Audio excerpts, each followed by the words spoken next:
Hi, my name is Alex Carlucci with Gustan Cho Associates. I want to talk to you about this crazy economy we're in and all this inflation. So everybody's gotten a lesson now, whoever didn't know what inflation really meant and why inflation is so important to control is what we're in now. In my lifetime, maybe I was a little kid last time it happened, but in my adult lifetime, I've never seen it. And I've always understood it, but I never felt it. And we are in some major inflationary times. And the Federal Reserve, who controls the short-term interest rates, very short-term, its main job is to control inflation and keep employment. So if we wanted to just everything to go up like crazy and everybody to rocking and rolling and living like rock stars our whole life, what's wrong with inflation? Let's just keep interest rates at zero and let's just go bananas and let the house prices go to 10 million and, let's just live like that. The problem is you can't live like that. So inflation is very good for people that have money. So if you've got a lot of stocks, if you got a lot of homes, if you got a lot of money, the inflation is great for you because your assets are going to be worth so much more than the incremental cost of food and gas. So, and you can afford your housing, and hopefully you bought your housing before the inflation hit. So if you bought the house before inflation hit and locked yourself into a 30-year mortgage at a low rate, and there's really high inflation, now your house is worth double, who cares, and you're making a lot of money, who cares that your gas tank costs $150 to fill up? Who cares that it's $300 a week at groceries versus $200 a week? But the problem is, all of you people that are getting really, really rich, you need the bottom 70% of the population to get rich. And the bottom 70% of the population cannot survive with inflation. So the Fed's job is to control inflation without damaging employment. So what their goal is when they raise rates, inflation will go down, and when they lower rates, inflation will go up. So when the economy is doing bad, the Fed will come in and lower rates to stimulate it. And that will create jobs, it'll create inflation. And then when the economy is doing really, really good, they want to raise rates, and that'll hurt jobs, but it'll get a control of inflation. Well, this inflation came kind of real fast out of nowhere. I expected it for years. I expected it in 2010, 11, 12, but it didn't come. But now it's here and it's out of control, and the bottom 70% of the population is struggling. And if they're not buying goods and services, then the rich aren't going to get rich because those people aren't going to buy anything from them. They're just trying to survive. 70% of the population lives check to check, and their checks aren't going up at the rate of inflation. Inflation, everybody knows now, is the gas prices went from $2.50 to $6 a gallon. That's inflation in a nutshell. So now if your budget of your home is rent, and you got gas, and you got food, and you make X amount of dollars, and you've budgeted that for the last 5 years, and all of a sudden, all those things at the same time have gone way up, now you're not going to have enough money to even survive, let alone to buy extra discretionary goods, fun things, clothes, vacations. So if the bottom 70% is not functioning, then the upper 30% can't get rich. So everybody needs everybody to survive. So the bottom 10, 20% really can't survive. And then the elderly that retired 3 years ago with their Social Security checks and said, I can live like this, now they can't live. So the Fed has to raise rates to help those people. And the fact that they're behind the curve, yeah, whatever, they got to do this. They're being aggressive. I've never seen anything like what we're about to see. They are actually trying to kill the economy.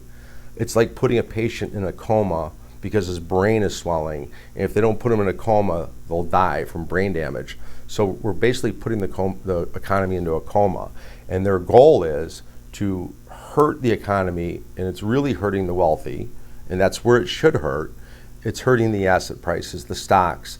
And they want to create a demand destruction from all consumers buying houses, buying cars, buying extra good stuff, fun stuff, and that's going to hurt the companies that sell them, like the mortgage brokers, the realtors that sell the houses, the oil companies that sell the gas. It's going to hurt the retail stores that sell goods. But in the long run, these people who sell goods like a big box store now has to drop their prices, and they're going to get crushed, and then they're not going to make profits, and they've got all this inventory, and they can't sell it, and now they have to fire people. So they've even mentioned that they want unemployment to go up, and it's going to go up, and they think that they're going to do this just perfect. I don't see how. This is an amazing magic trick if it works out, but their goal is to destroy the housing market, destroy the retail market, destroy gas market, just destroy it. Tell everybody to sit at home and don't spend any money, to cause all these people who've been just naming their own price to sell anything they want. I mean, I can't even get doors for my house. It takes 6 months. If we just cut the demand off, all of a sudden that supply will just come and just be sitting and rotting. Prices coming down, jobs, people getting laid off. Real trouble in our economy is going to happen, and hopefully that they're going to hurt it to the point where now the inflation is somewhere near the interest rate area, the inflation rate, where it's supposed to be like a net zero of the Fed funds and inflation.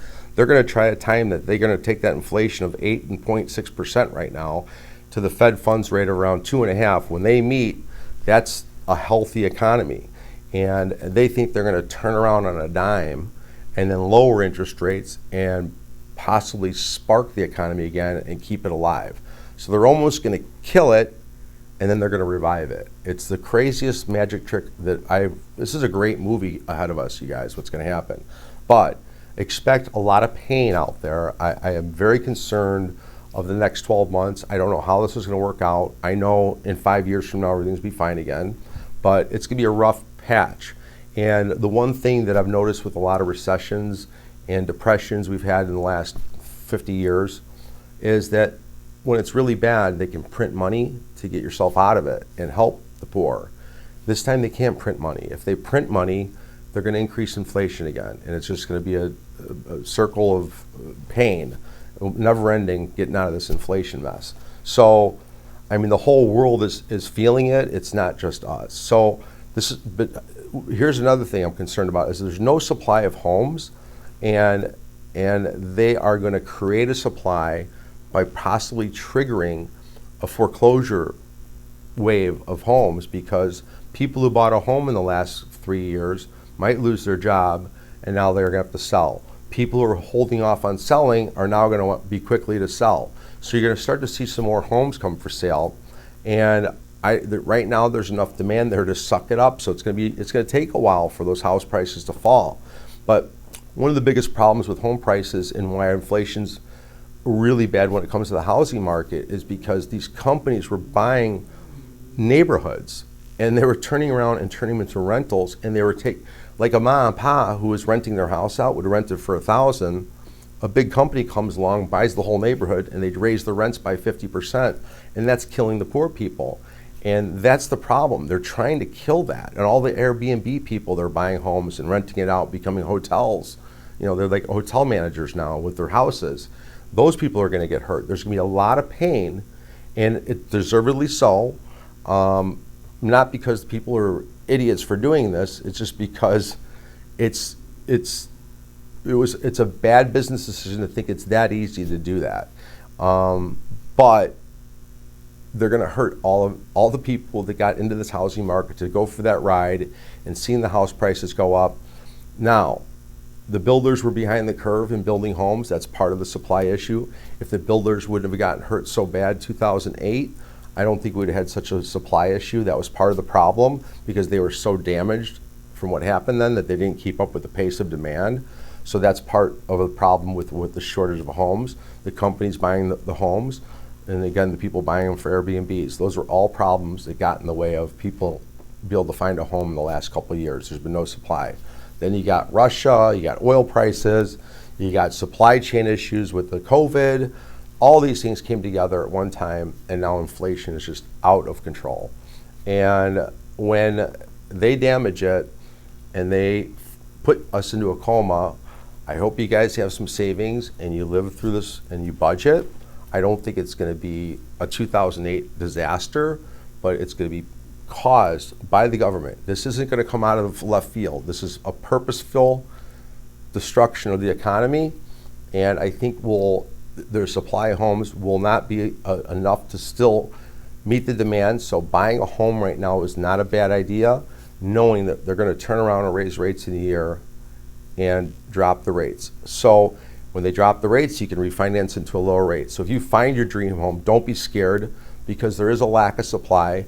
The supply that they're going to create from this high rate increase is not going to be enough for the demand in the next 5 years. So don't sit back thinking house prices are going to fall 50%, because I'm not seeing that at all. I'm seeing a price reduction. I'm seeing an increase of supply, but I still know there's a big wave of demand that's not met, that's in our system, and it'll come back in the next couple of years when this economy comes back out of this recession that we're about to head into. Now, this is just my opinion, so don't hold me to it. I'm not a news guy, so don't sue me for saying this, but that's my opinion, what I see going on in the future.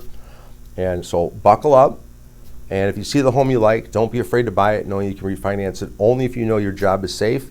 If you feel like your industry is threatened by the Tacoma that they're going to put you in, then don't buy a house. But if your job is so secure, and even if these higher rates aren't going to hurt your industry, go buy that house. You might find some deals now. It might be 10, 15% off. Don't be looking for that 50% off, and know that rates will be lowered in the very near future. After the economy goes through this pain, the only way to fix it is lower rates and get people buying again. So look for that in the future. If you got any questions, give me a call. My name is Alex Carlucci. My phone number is 630-915-7550. Thank you.